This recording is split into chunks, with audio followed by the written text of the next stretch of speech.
Girl, that...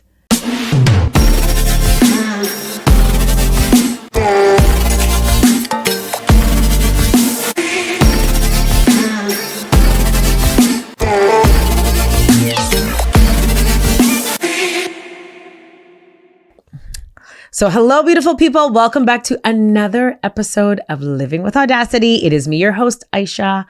And I am grateful because I have yet another incredible guest with me, Karina. I'm so excited to be here. So here's something that I realized, because this season is the first season that I am welcoming guests. And as I was going through kind of my repertoire, I'm like, I really know some badass people in my life. Like, you really don't know. Like, it's not to say you don't know who you don't know, but like, you know, people are friends, they're acquaintances, and like, you know that they're great. But then you have an opportunity to be like, oh God, like the people in my life are just doing amazing things and are just so gifted and have so much to offer. And so I am grateful that you are joining today's show. Today's show is a good one. Okay, today's show is about the audacity of abundance. Okay, and clock it. And I feel like in a time where, and in an environment and in a space where there is a lot of scarcity around resources, scarcity around time, scarcity around just everything. I think one of the reasons why I wanted to talk about this and certainly bring you on, and I'm going to do a formal introduction, because this isn't just a regular schmegula woman, okay? Rena is big time. Is because it is very easy in this environment and in this time for us to really become a shell and feel like there's no opportunity, there's no turn. And having had the opportunity to know you and to learn from you and to listen to what your mindset is around abundance, I think this is so needed. So if you're not already a subscriber and you only see the clip of this, you know what you need to do. You need to subscribe, like, comment, also follow Rena. All right, so let me do her intro first, okay? So again, I'm joined by this incredible queen, Karina Winston, who is AKA the Budget Doctor, but also so many other things. And I'm going to give her time to talk about who she is. But she is a money and business coach who helps purpose-driven professionals like yourself, and entrepreneurs align how they work, lead, and earn. With a background in project management, business operations, and financial literacy education, she blends the structure and strategy with emotional intelligence and self-awareness. Rena's unique coaching style integrates energy leadership, which I actually want to talk more about that because I find that really intriguing, internal family systems, motivation theory, identity work, and money psychology to really help clients strengthen executive function, build conscious habits, and create alignment between their inner world and their work. Her work doesn't just change how people lead, it really changes how people live. Girl, welcome to Living with Audacity. Yes. All right. That bio feels audacious. Right? Clock it. And this is not on the topic, but you know what I said to someone? I feel like a lot of times this kind of is in line with this abundance mindset. I think a lot of times we downplay the things that we achieve and the things that we do. Yes. And then when someone reads your bio out loud, you're like, I'm like, oh, is that me? I do include all of that, right? And more. Right? Like we really all should take an opportunity to have somebody read our bio because it feels good. It feels good. Yeah. So yes, girl. You make my head big every time though. I mean, this is what I'm here to do. Living with audacity is to be bold. It is to be authentic. It is to be unapologetic. And I am like the cheerleader of all things. So like big up, but welcome. Thank you. Welcome. Before we get into it, because I know there's a lot for us to talk about, we could definitely sit here for hours upon hours, but I know there's a time limit and we're going to get told like, shut it down. But anything you want to share about yourself as we step into this incredible podcast, this episode? Yes, I think right now what I'm really loving is since I've completed my coaching program, my main focus has been one-on-one coaching and meeting so many people. I feel like I'm learning a lot right now about people, the different issues that people are facing, but also who you attract. And that's a lot of about our personal stories and what you have the authority to talk about, what you have the authority to coach about, and just realizing this is why they say to niche down, because you have stories about something specific. You have something specific that you've overcome. So I'm meeting with a lot of people right now about people pleasing, boundary setting, impulsive spending, having vices, change of environment, just trying to align the external environment with the things that they really want in their inner spirit. And not only that, but a lot of people are not connected to their inner spirit. So there is, once we start doing the work, they realize a lot of the parts of the lives that they've been living haven't been for them and haven't been serving them at all. So I won't go off too much, but that's the perspective I like to talk about money and business from, because it's about the person. So working with me is all about implementation. When you want to do the thing, let's go. Yes. And again, I there's so many things. There's so many gems that you just dropped in there that I was like, oh my God, she's speaking to me, particularly around entrepreneurship. I've talked a lot about this on my show, in that when I entered into business, I was focused on the business. Yes. It's not to say that you shouldn't be, but I was like, okay, well, greatness and success is going to come from the business. And I've learned along the way, and it's something that I write a lot about and that I talk about, is that the business is a reflection of you. And you can't fake it. I wish you could if you could. That's why all the strategies of work with me and you'll make 10K months, that's why it works. They're appealing to your fear, hoping that you're going to believe more in them than yourself. And at the end of it, you're wondering if you wasted your money, and you did, honestly, because if your executive function, your strategies, and the way that you're living hasn't caught up, it's embodiment that we're talking about. You had to embody your business to be able to sell your business. Listen. All right. Let's jump into it. Like, do you see why Rita is on this platform? All right, girl, let's get into this. All right.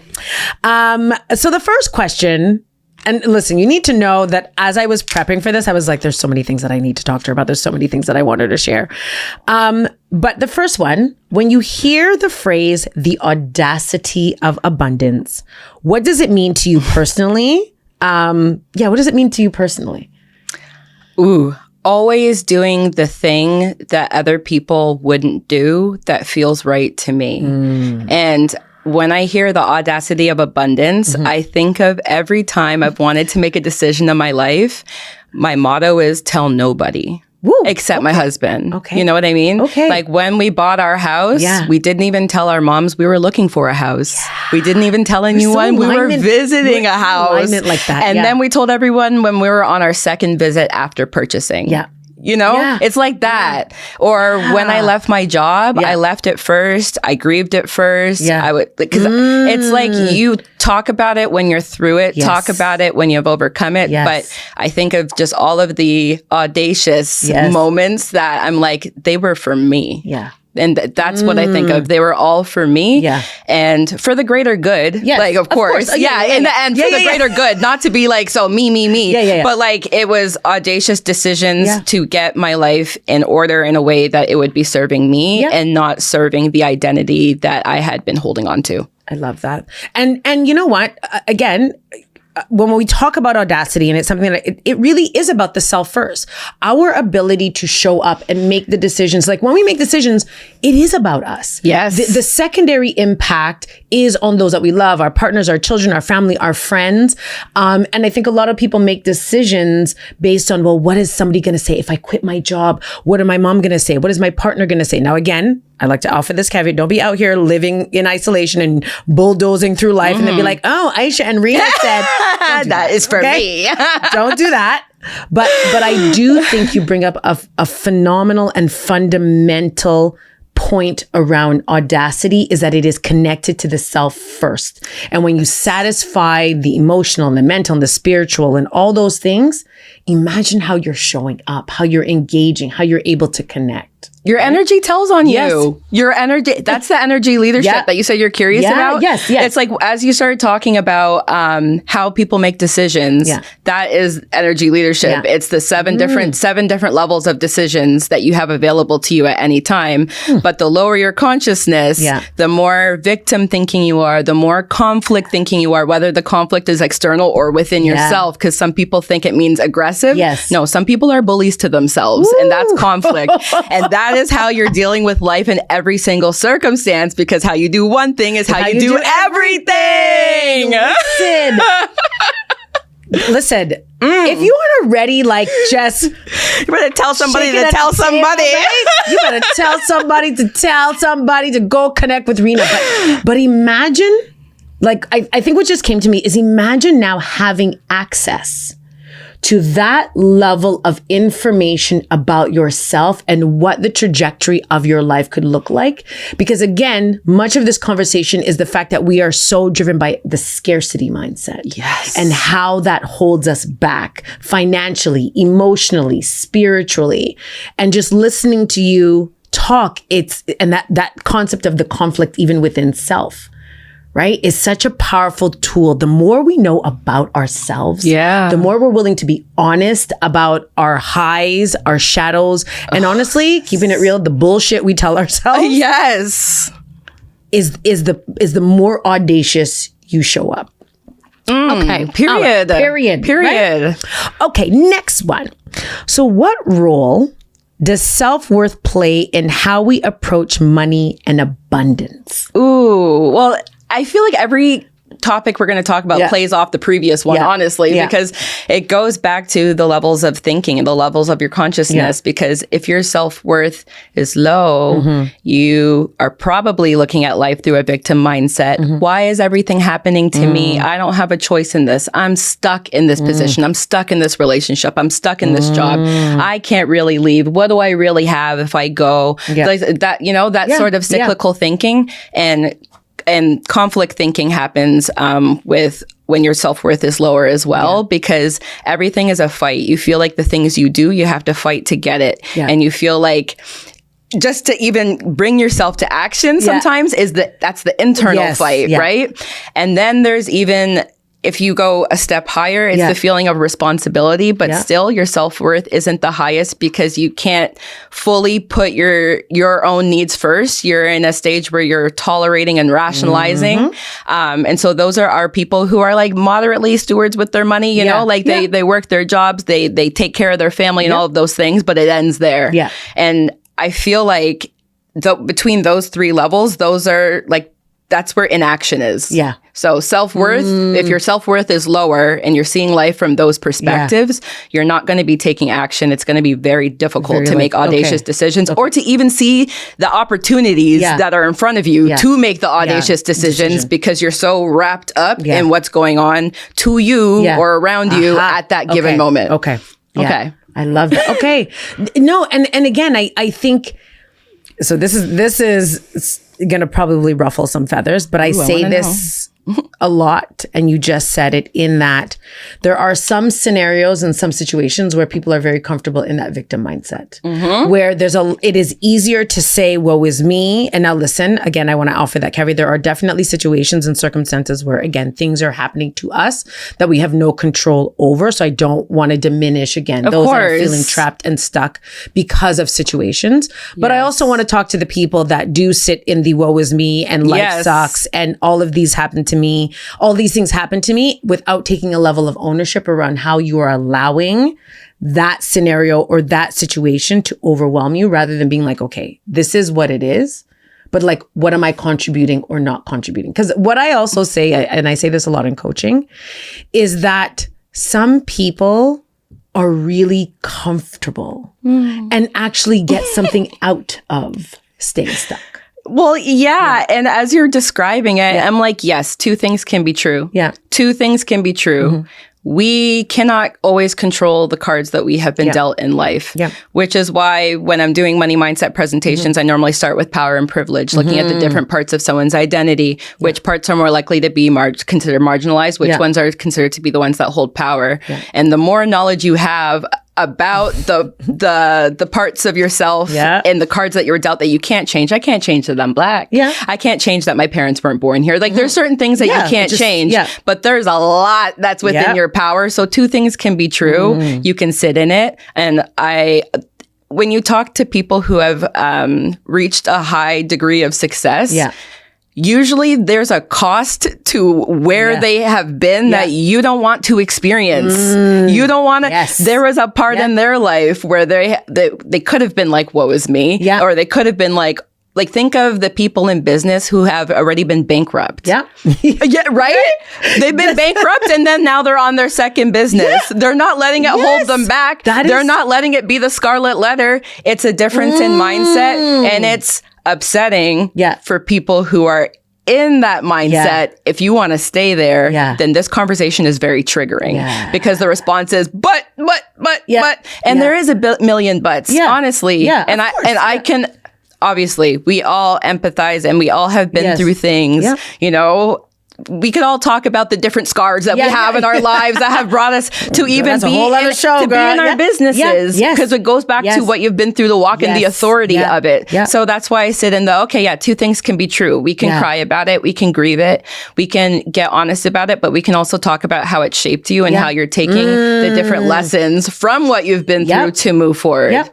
Either way, you know when people say like life is short? Yeah. I say life is long. For most of us, life is really long. So you're going to sit down there? Right? Are you going to sit down in the job? Just be like, or are you going to, either way, if you want to do better, you're going to have to, like, maybe in certain circumstances, go back to school. Yeah. There might be an investment. There might be a cost. But either way, are you going to let the cost be you? Yeah. Are you going to let the cost be your mental health and staying where you are?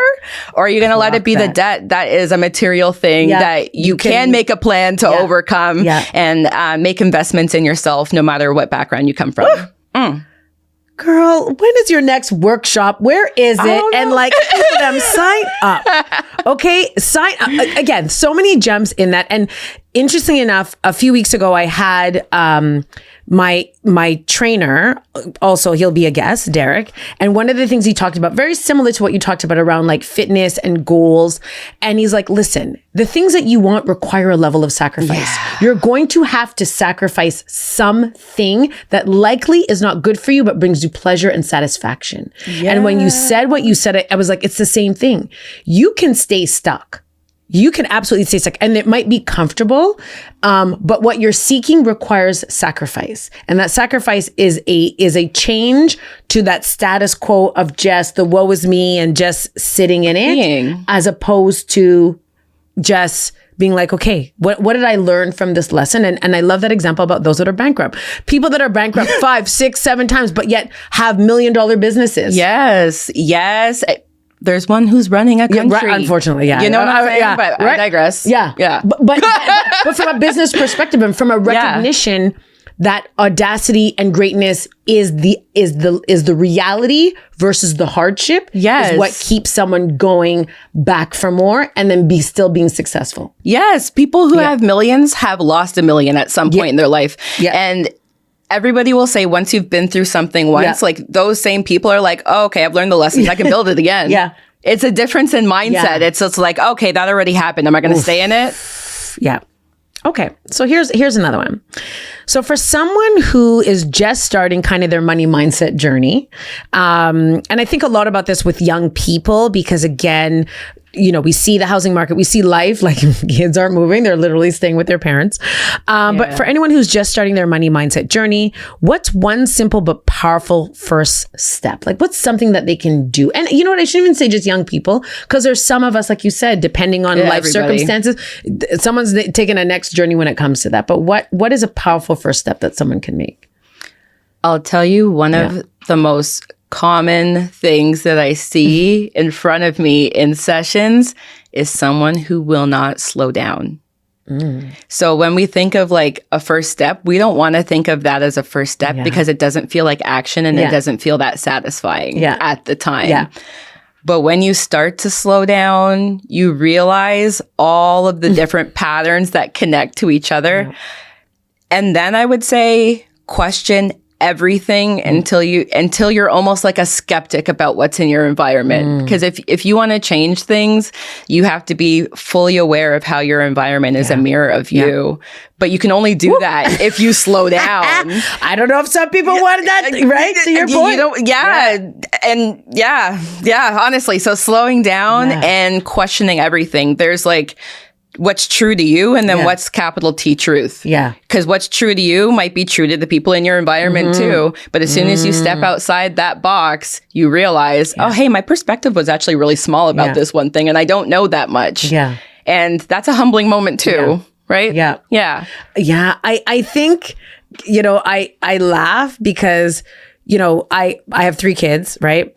16, 13, and 10. And particularly for my 2 older daughters, they're like, oh my gosh, I can't wait to be older, right? Because I'm going to know this and that. And just now what you said, I was like, even as adults, like there's a lot of things, there's most things we don't know. Yeah. Because we're so entrenched in believing that we know that, like you said, we stay stuck in this mindset. We believe, well, we have all the answers. My life experiences have said this is the path, or this is what I've been told is the path. And so this is the path. And there is no more humbling experience than to be like, okay, you know what? I was wrong. I was wrong. Why was I so ignorant? Right? Right. And being able to acknowledge that, and tell me, like, again, in your coaching, I don't know if that fear of acknowledging that we're wrong, if we have greater fear that like other people we know we are wrong, or because again, we're unwilling to say to ourselves, like, I've been doing this for like 2 years and this was not the right path. Like, and then thinking I wasted my time. It's the latter. Yeah. It's the latter. Yeah. It's never... External circumstances bring people in, but what we're actually working on is inner. Yeah. Everything is inner. Yeah. And for a lot of us, it's really easy to attribute the things going on in our lives to external circumstances. Yeah. It's because of this, and this. Yeah. But then someone will come in with a very surface level money problem. Yeah. Say they have a lot of debt, and they'll say they feel so bad about the amount of debt that they have. But then by the time we start talking, I realize the person is just an incredible giver. They're such a giver. They come from an environment where they've been primed to be a giver, primed to be high responsibility and carry people's burdens, and so you'll come in thinking it's okay. We need a debt repayment plan. And we could work on that for sure. But also we have to work on how you see yourself, how you steward over your own money, how you set boundaries with other people. Like all of it is connected. Ooh, and that's something. Even like as a coach, like in my space, people will come very often. They hear certified health coach. They're very much focused on kind of like more the physical. Yes. And so what they'll say external. And so what they'll say is like, Aisha, the only thing I need is I just need help to kind of figure out how I make working out a priority or how I make self-care a priority. And I'm always like, okay, sure. But let's do a little bit of digging. Let's talk about why your own time isn't valued the way you put onto others. And that's when people are like, oh, I don't know if I want to do that work. I don't know if I'm right. They came to you to lose the 10 pounds. They're like, give me the strategy. Tell me exactly what do you do? They want to know, but are you willing to do it? Are you willing to be on the path where you go 3 steps forward, 1 step back, and then you hit the slump, and then you try again? And it's a very humbling process to work on yourself, and it's a commitment that you have to be willing to work on yourself. All the time. And all the time, right? Yeah. Not even just when you hit your goals, but like you said, like when you hit your goal, okay, so like what's the next evolution of self? Yes. And what's the next evolution of self? And it is exhausting. Yes. Like I feel like I've been on my own personal journey. This is now coming on to 7 years. And I love who I am. I love who I'm becoming, but I can also be like, listen, there are moments that I am tired. Yeah. I am very tired. Yeah. I'll tell you something. Yeah. Everybody always asks, they say, we love the name The Budget Doctor. Why did you stop doing it in that way? My answer is because it was no longer of service to myself or other people, because we were working on the debt repayment plans. We were working on the budgets, but if throughout this whole conversation, this is exactly why I went back to school to do the coaching program, because I realized if I'm checking in with the person and I gave a badass plan to them, the step by step, this is how I would do it in your situation. This is how, that's consulting, not coaching. And it's telling them how to do it. And this is selling people the dream in some way. Come, make a plan and you can, right? No, it's a much longer process than that. And so at this point, it's like, yes, you could still have the budget doctor, but it's plus way more things. And that, it feels like that is the most minuscule part of it, because when you make the changes in the other way, it flows down to money, because money is just a tool. And like external. You said, how you do one thing is how you do everything. Yeah. And your mindset and your belief in self and your commitment to self is what is going to continue to allow you to evolve. I love that. And and honestly, kudos to you for being, again, having that self-awareness to be like, okay, Rena, like this is where you were. This is right. And again, I think in entrepreneurship, I will speak for myself. It was very functional in nature. When I started as a certified health coach, I was like, okay, Aisha, you're going to do one-to-one coaching. Yes. You're going to do some group coaching, and like that's going to be it. But then as you evolve as a person, because there's much to learn in coaching and understanding your gifts and tapping into the people side of the business that you are trying to empower. Yes. Listen, how am I serving them? Am I actually serving you with this? Yeah. Because you can pay me so much money, but at the end of the day, I'm not going to feel fulfilled, and neither will you when I check in with you and you're in the same spot. same spot. Exactly. Exactly. The plan doesn't matter. The plan is actually step 3. Yeah. Because you have to like see it, feel it, structure it, which is the plan and strategy. Yeah. Then you do it. Yeah. Then you do it. I love that. There's a lot of people, there's a lot of those. I just thought to myself, there's a lot of those, like, come give me $10,000 and I'll make you $20,000 that are like, don't watch this. Don't watch this episode. Don't listen to her. Don't talk to Rita. Right? Oh, well. Honestly, you'll save the money, honestly, too. Because they know what they're charging you for. They're charging you for the package and the dream. They're selling you on the pipe dream. They're selling you on the pipe dream, but they're also like kind of picking on that scarcity mindset. It is. Right? And you can believe in me. I can tell you everything. You come and meet with me. Yeah. No, we're working on empowering you. Yeah. Like so that you are the expert in your own life. Yeah. You know exactly what you need to be doing. Yeah. When we actually break down your morning routines and you slow down and you realize it's not serving you, you know what are the things that have worked for you in the past. And you do this with everybody for the health purposes. Yeah. And once you start doing that work, there's no turning back. There's no turning back. Life gets better. Yeah, absolutely. And it becomes something that's so automatic that to not do it almost feels like a dishonor to yourself. Why hurt yourself? Yeah. Why stay in the same spot? Yeah. Absolutely. Absolutely. All right. So next one.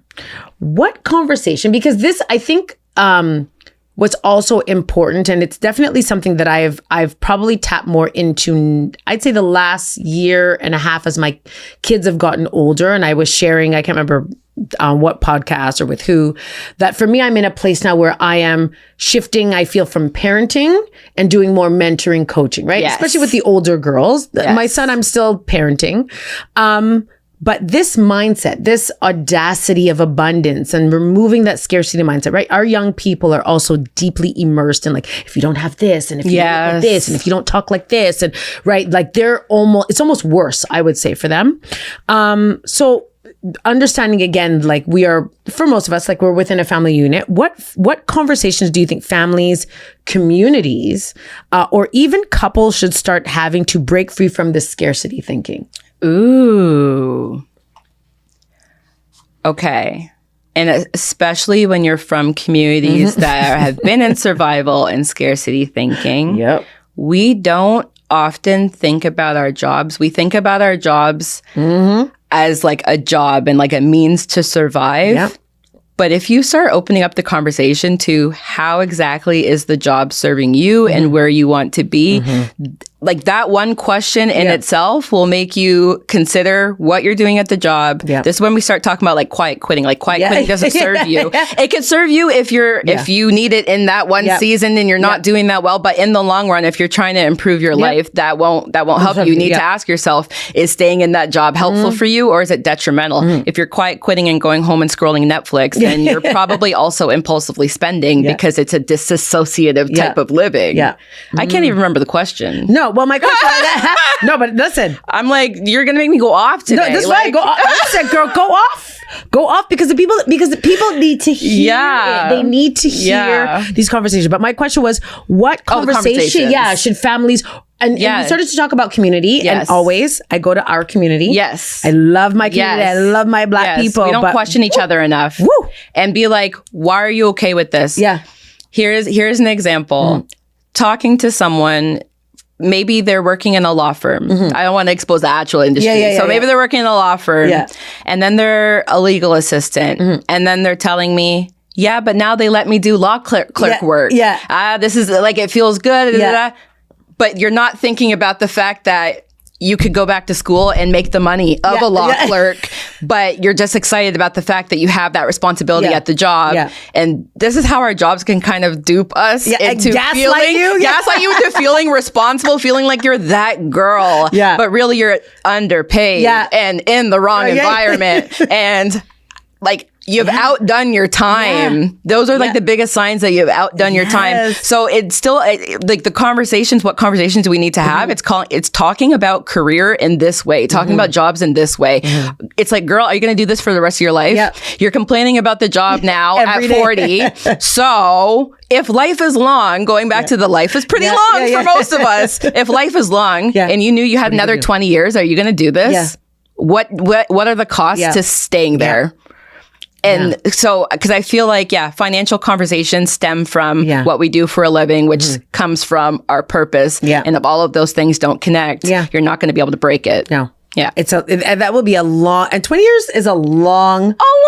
It's a long time to be just every day. To be miserable, to be quiet quitting, and to be rationalizing like, okay, well, maybe if I don't look at my boss this way, and don't outshine the master, all the different rules of the corporate playbook and all it's like a disassociative living. So we need to have that conversation and make your jobs work well for you. And it also will change how you are, even if you are an employee, not everybody's an entrepreneur. If you are an employee, it's going to make you a high performing employee because if you know what you need from that job to move on to the next or to get to the next place in your career or your life, it changes how you show up. And that's energy leadership. It's leading with your energy and making decisions from where you are in your energy and from your purpose rather than, I just got to pay my bills. I'm just here to pay my bills. My boss is acting like this and not realizing they're also re-perpetuating the situation. And now it's a cycle and now they're living in it. And now there's no way of getting out because now you're typecasted. It's not,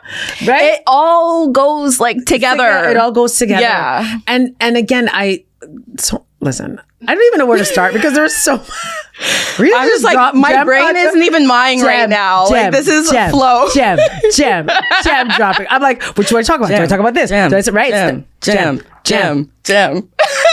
Stay tuned for that. Considering the music that's out these days, stay tuned for that. But Cardi B, if you see this and you like that beat, hit us up. Sorry. Copyright. Right? Royalties. But again, if I think about my own personal journey, right, I spent a long time kind of in that space, and then I'm doing this work, and they've given me an extra project because they've seen how great I am, and then after a while, you're like, I can remember those days, right? You're resentful as hell at the end. You got nothing, right? I got nothing other than like the great job. Clock it, Aisha. Right? Did a great job, but like there was no extra pay. There was maybe there was some overtime. No, and while I still work full time, my business is that energy source, and what I can see is how my energy builds into that into my career, and how the things that have happened to me in my 9-to-5 have evolved, not because anything related to the job has changed, talk to them, but because I have changed. Talk to because them. My energy has changed. Because my recognition of worth has changed. And so you can't gaslight me. You can't do it. You cannot trick me. You cannot trick me. And so being able to, again, understand that mind shift, and that abundance, and what came to me when you said is that abundance isn't just about the money. If any of this conversation, money is kind of at the end. It's at the end. Yeah, it's the last. Right? It's the output. Yeah. The audacity of abundance is to be able to understand the energy source that you are implementing within self, and how all those things that you touch, your relationships, your friendship, your job, the money, then attract you and come to you. Yes. It's funny that you explain it exactly like that, because that is exactly how I thought of you. No, like in the sense of, I remember when I met you at dance. We were, different environment. Shout out to Keisha. That's another side of us. So at dance, I remember you talking about coaching and all of those things, and just feeling like you're so vibrant, so full of life, so energetic. And I thought to myself, oh, if she's a strategic advisor, she does this in her career and she has that same energy in her career and she's this person all the time, that is success. So when I said to you that day, like, oh, Aisha, like one day I'm going to coach, one day I'm going to do all those things. I was saying, like, I see you. I see your energy. I see your authenticity. I see your audacity. Like, you are like shining. And it's not common all the time to see somebody walking so firmly in that, honestly. Thank you. And it's, you know what? I thank you for reminding me of that, because I absolutely remember that moment. And you said, I'm going to be coaching and I cannot wait. Girl, we speak it. We speak it. And you told me I would. Yeah, you're absolutely. Like the person I'm seeing right now. Absolutely. Yeah. And I thank you for that. And I also thank you for honoring yourself, because I think, again, just not necessarily going back to the question, but I think for women, women, I think, again, we often shy away from what we know is innate in our bodies. Yes. We know greatness exists within us, but because we are so overwhelmed and feel the need to be demure, and I always talk about how I hate that. Be demure. Do you be cute? Don't. Yeah. Be bold. Yeah. Be unapologetic. If you have a gift and you know that gift exists, yo, shine that. Yes. Shine it. And don't be a hater. No. Because no. It's the biggest thing. It would have been if in a victim mindset, it would have been easier to see you and be like, oh, like, why is she taking up so much space? And it changes the mentality immediately. Because when you're in a different mindset and you're working on yourself and you're acknowledging where you are, you're actually like, no, like, this is badass. And I want some of this. Yeah, because honestly, that is the biggest part for me of being audacious and finding abundance. Yeah. Is changing my environment and meeting new people, seeing the examples of it. Because if, you know, earlier you mentioned shadow. Yeah.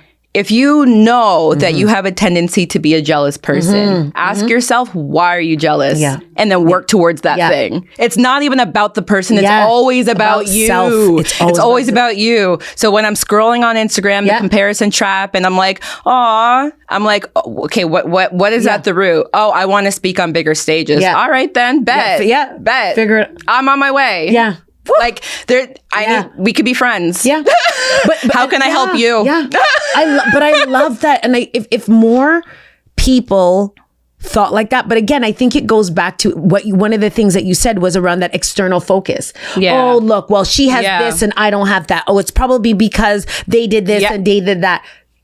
Sis, no, or brother, that's on you. That ain't got nothing to do with the person who's shining. And I always tell people as well, the reality is the people that are out here doing great things aren't studying the things that aren't happening for you. Not because we don't care, but because we're so focused on our own greatness, on elevating ourselves, that you sitting here being like, oh, Aisha's like this, or Rena's like this, or whoever's like this.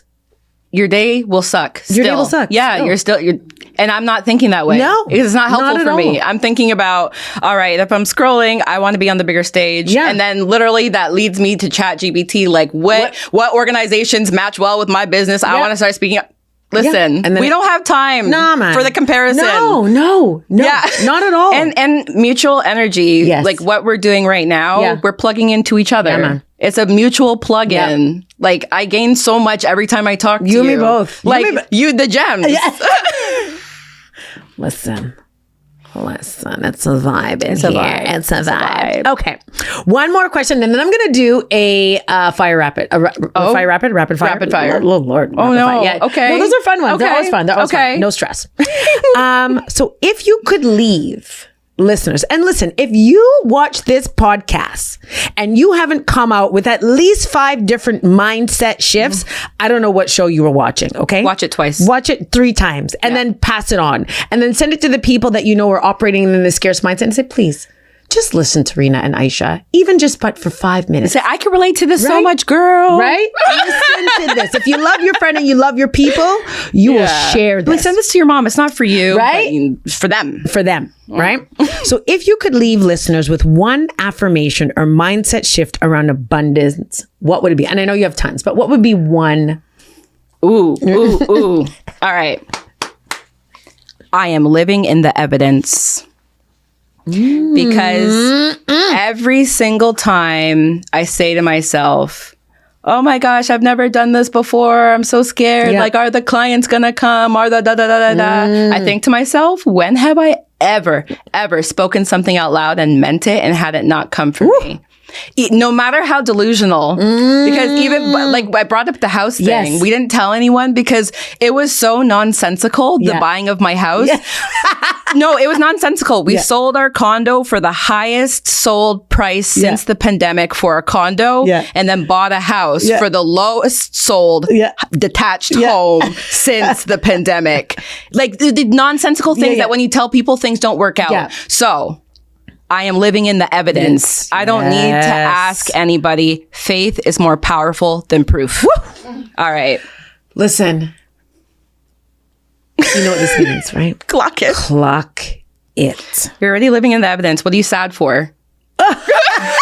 Listen, can somebody just give her a platform? TED Talk, Oprah. Well, Oprah's not doing that. I don't know. Whoever's watching this, please.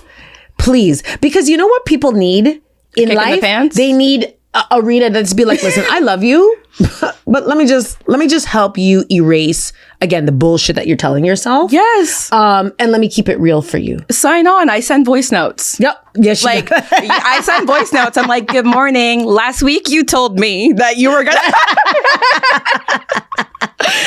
I always say I'm a friendly life terrorist. You know, like that's a good coach. That's a wicked coach. Yeah, that's a wicked coach. A weapon. Yes. And I've often referred to myself as, and this is you, and feel free to take it. I am a coach of your inner chatter because I'm going to tell you the things that are in your head. Stop doing that. I have never talked about health for you with you for this reason. Yeah. You're going to hold me accountable. Yeah. I'm not ready yet. I'm not ready yet. I'm getting croissants after this. I'm getting gluten after this. You know what I'm saying? I receive it. But I know I need to change. Yeah. So we'll talk when I'm ready. When you're ready. but you know what? But you'll convict me. 100%. Like it's conviction. Like I'll change. Absolutely. But I also receive that because again, what you're not doing, Rena, is you're not lying to yourself. No. The honesty of saying, listen, this is a path that I need to get on. That's my next goal. Next goal. My next goal is that. And that I actually have greater respect and honor than someone who also feels like you changing yourself doesn't affect me. And I don't say that in a disrespectful way. I want you to be happy. Whatever happiness looks like for my clients and the people that I work with or the people in my life, that's for you. Yeah. If you need me to celebrate whatever, I'm going to celebrate, but let it be authentic. Let it be authentic. Don't let it be something that you think I need to hear. Yes. Yeah, no. Oh, yeah. That's another podcast. Yeah. That's telling people things that in order to make. Well, no. Yeah. It's like even since becoming a coach, it's like sometimes people don't want to tell you certain things, but that's another podcast. Yeah. You don't have to fake it for me. Yeah. Yeah. Right? Like, and your energy tells on you, so just stop. You haven't been running. Yeah. I know that. Because when you're posting and you tag me, you're not posting 100%. That is a whole other podcast. It's so funny that you say that. I kind of liken it to kids. Because like kids will tell you something and I'm like, why? I know what you're doing. I know. You know what I mean? Yeah. Oh my God. I love that. Okay. All right. So we're going to do a very quick rapid fire. And it's the rapid fire is abundant or nah. Okay. So the first one is when you get, these are very random. Okay. When you get extra fries in your bag, is that divine abundance or lucky accident? Divine abundance. That happened to me the other day. Okay. I got 3 small fries. I ordered 1. Woo! Hallelujah. To the health coach. Listen, even the health. Listen, girl, I love a fry. That is divine abundance. I love. It's like, thank you for providing for me. I live in the evidence. And I will never go hungry. Amen. Next one. You find $5 on the ground. Are you saving it, manifesting it, or buying a latte immediately? I wish I could say different, but I'm buying a latte immediately. That would be me. Like a hot apple cider. I would be like, this is for treating myself today because I've already taken care of my stuff. Yeah. So that is, again, I'm living in the evidence. I am provided for. I even think that way when I get a nice parking spot. I'm like, you see how he provides for me? I would have done the latte also. You know absolutely. I would have thought to myself, the logic would be to save it, but I absolutely want a latte. So we're going to get one. No. We'll do that later. Right? All exactly. Right. Yeah. Here's a good one. If abundance had a theme song, what would it be? I'm like, why do I have Lil' Kim in my head? Oh my God. Lil' Kim. I'm like. I was going to Cardi B. Yeah. You know, it's just like a theme song. Like, Yeah. Have you ever heard that song? Who the want war? Right. FedEx beef straight to your front door. It's like audacious. Step into it. Get into it. Lil' Kim, if you see this, right? You know? Copyright. Because, Copyright. Royalties. Okay, we'll do a few more. What's the most audacious thing you've ever spent money on? No regrets. Oh! Yeah. Hands down, easy, this coaching program. Woo! All right, that's the first thing any other coach has said to me is, girl, I wanted to take that program, but that price tag. Yeah.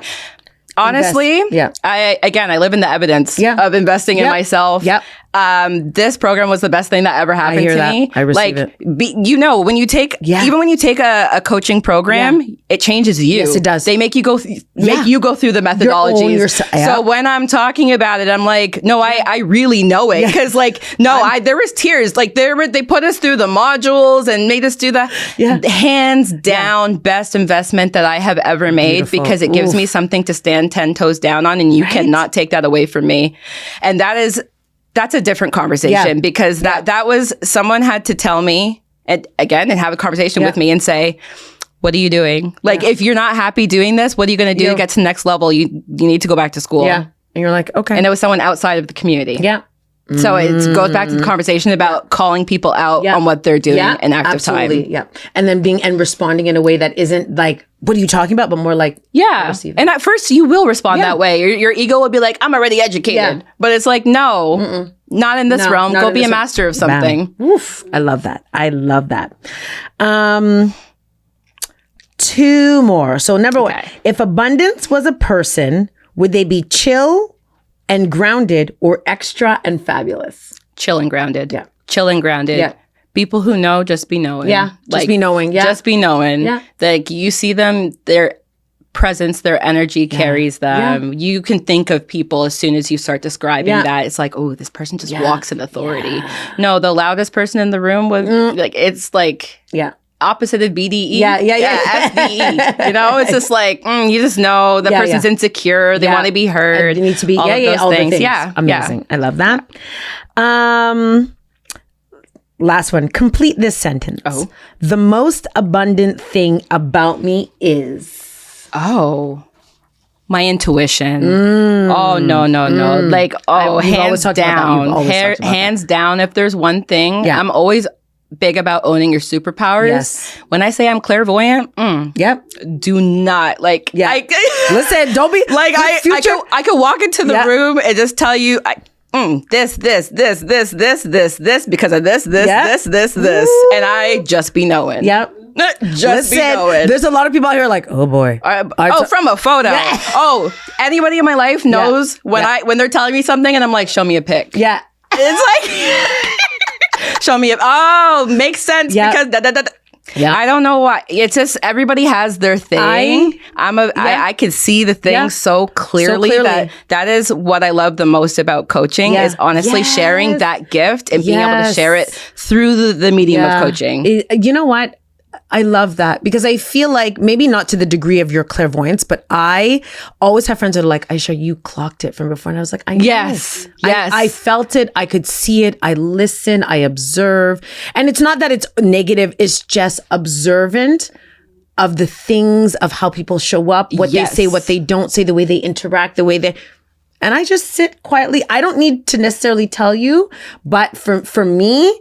it allows me to determine the way in which I'm going to engage with you. Yes. How I'm going to interact. I feel like you have super hearing. I feel like that's...